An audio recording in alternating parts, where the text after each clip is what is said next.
Hey guys, Joe Burnich here with Big West Marketing. Welcome to another one of my videos. In this one, we're going to talk about the best addresses you can use when it comes to ranking in the Google's Maps and the worst addresses you can use when ranking in the Google Maps section or the Google 3-pack. So let's get started on that right now.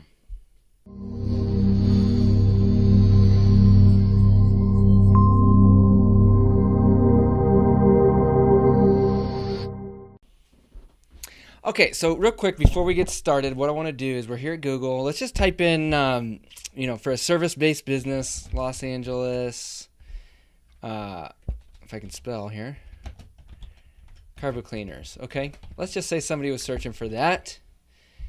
And then we've got the ads at the top. These are the ones that get about 10% of the clicks. So what we really want to do is rank right here in what's called the 3-pack or the map section, Google Places. It's got lots of different names, but this is where we want to rank. This is where 80 to 90% of all the clicks are going to come from. This is where all the money really is made when it comes to people hiring a service-based business. Carpet cleaning, contractors, window cleaning, lawn care, roofing, plumbers, electricians, all these home service type businesses. This is where the money is made. And so what we want to do is talk about which kind of address do you really want to have to rank in the 3-pack here, okay? So because we get this question a lot is, can I do this, Joe? Can I use this address? Can I use this address? What actually works and what works the best? What's going to give me the best chances of ranking? Nothing's ever guaranteed with Google, but you can definitely put the odds in your favor if you are willing to, do it the right way from the beginning. It's not always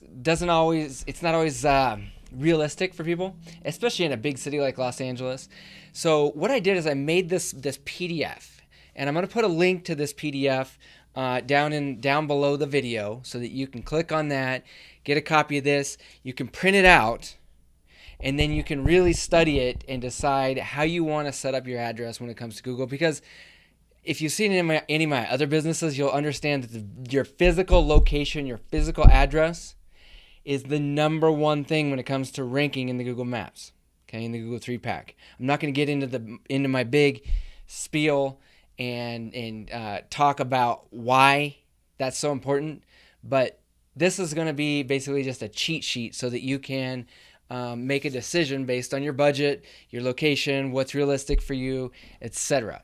So what I did is I made a color code here, and then I sectioned it off. Okay, so I took the top 10 different address scenarios, different scenarios you can have with your address, and I ranked them from the very best to the very worst. And this is based on several things. It's based on our experience doing SEO for over 100 clients now, specifically in the service-based industry. This does not apply if you have a pizza shop, retail shop, store, something. This is for service-based businesses. Okay, that's all we work with. I wrote the book, The Service Business Money Machine, and this is all in this book here, but I wanted to make a video as well, and I'm going to show you how to get this book for free at the end of this video as well. But anyway, the number one address scenario is to have a legitimate staffed commercial address with signage. So a legitimate commercial building, okay, with a sign with your logo and your phone number and everything on the front of that building. Google will favor that, okay? Is it possible to rank without having that? Yes, of course it is. We see it all the time. But if you want to be if you want the very best chance of ranking and get Google and get all the love from Google that you possibly can, that's how you do it. Like I said, it's not realistic for everybody, but if you really want to play the game, that's how it works. And with Google's new home service little ads program that comes out, they actually require only people that are even allowed to apply for that to get Google certified is to have a commercial address. So you may want to think about that in the future. If you're in the game for the long term and if you want to really grow into a multi-truck operation, then having a staffed commercial address, when I say staffed, I mean having a person there that actually answers phones, okay? A full-time employee that is there, answers phones, clients come in to the office, and there's signage on front. You cannot beat that, Okay, Google's going to favor that above everything else. Okay. Next best is having an office suite with signage. So if you have a suite in an office like I do, that's what I have here. I have an office here. I think there's 8 other offices in this building, and I'm suite 204, and I've got a Big West Marketing logo and phone number and everything on the glass door as you walk in. And I took a picture of that, put it on my Google My Business page because I want Google to see that. Okay, so that's second best. All right. Third is a residential home office. Okay, so if you do a residential home office, just keep in mind you can only have one location. You can't be in multiple cities with multiple residential. You can with commercial and office buildings, office space, but not with residential. But if you just want to have one office, rank in one city, then a residential home office will work fine. Okay. And then we start getting down into the risky stuff. This is stuff that people use all the time, and it does work. But long term, it's risky, and you're not going to get as much brownie points, as much love as you will using these top 3 here. But once you get down to like an apartment, if you just have an apartment and you have an office in your apartment, you're running out of an apartment rather than a house, a physical house, then you're starting to get a little bit more into the risk section. Another thing that we've seen have a lot of problems with is one of these big warehouses that have lots of these different types of businesses in there, but there's no place to put signage. There's no really proof that you have your own actual physical space inside there. I think that's why Google has an issue with it. We've seen people have a really hard time ranking with that, but then again, there's always exceptions, and you will see people ranking with those from time to time, but I don't recommend it. If you can avoid doing that, then don't do it, okay? Virtual offices, or shared offices where you actually don't have a space, you can just kind of like go and meet in a conference room once in a while. Google has actually come out and said that violates our guidelines to use those. So there's some big companies that have like virtual offices. You don't really have any office space with these. One of them is called Regus. Maybe you've heard of Regus, virtual offices. Don't use them. They used to work, but they do not work anymore. Of course, there's always a weird exception out there that Google hasn't caught yet. So you got to understand that. But that's a problem. Now, number 7, another one that directly violates Google's guidelines, which we see people try to get away with. We try to get people try to sneak this one over on us as if it's our decision on whether or not Google accepts this. It's not our decision. It's not any SEO company's decision. So whoever you decide to work with for SEO, whether it be us at Big West Marketing or anybody else in the world, don't try to trick the SEO company into having an address that you really don't have. Like, for example, we've seen people that'll be like, well, my brother-in-law is a dentist, and so I'm just going to use his address. Or, I know this guy who's got a business over here. It's a good commercial address. I'm just going to use his address. No, if there's already a business at that address, it's not going to work.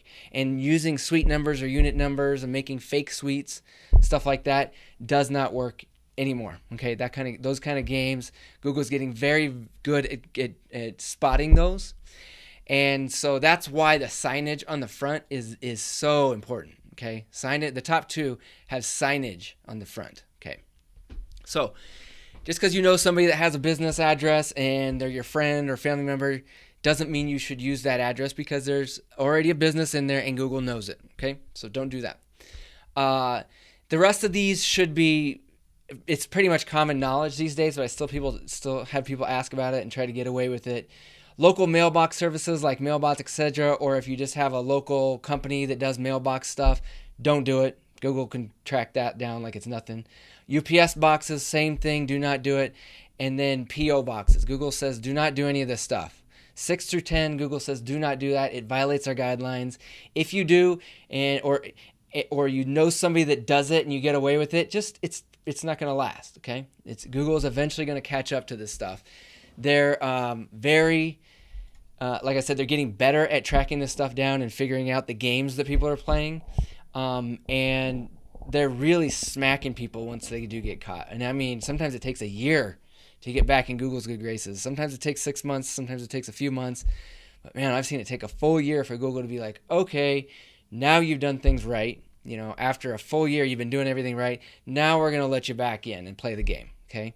So that's how serious it is. If you're, like I said, if you're in it for the long term, do it right. And another reason is that Google is cracking down so hard is there's all these fake businesses that are trying to do like lead generation and then sell leads to carpet cleaners or plumbers, roofers, stuff like that. Restoration companies is another big one for lead gen. They'll try to make like these fake companies, and they'll do tricky stuff with addresses, and then sometimes they'll get ranked, but then they'll be gone, after a while.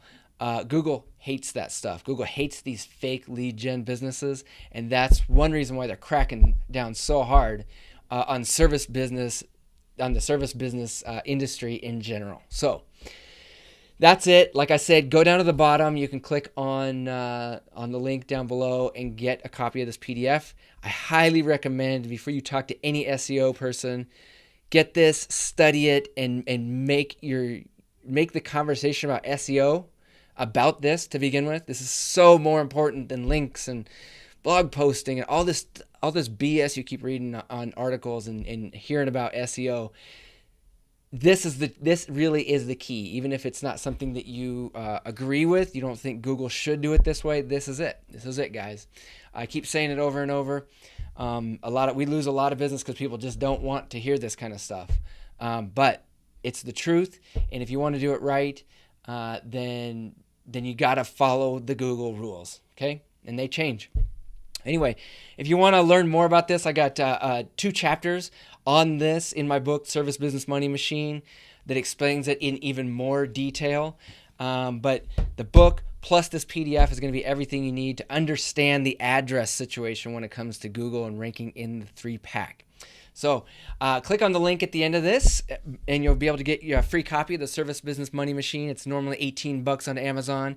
It's yours free. Just pay shipping and handling, and then let me know what you think about it. I just want feedback. That's all I'm asking from people.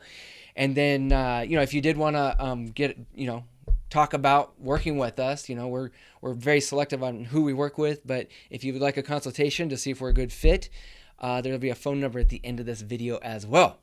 Once again, my name is Joe Burnich. Thank you for watching. Share this video, comment on this video, let me know what you think. Otherwise, I will see you guys soon. Check us out at bigwestmarketing.com. Thanks.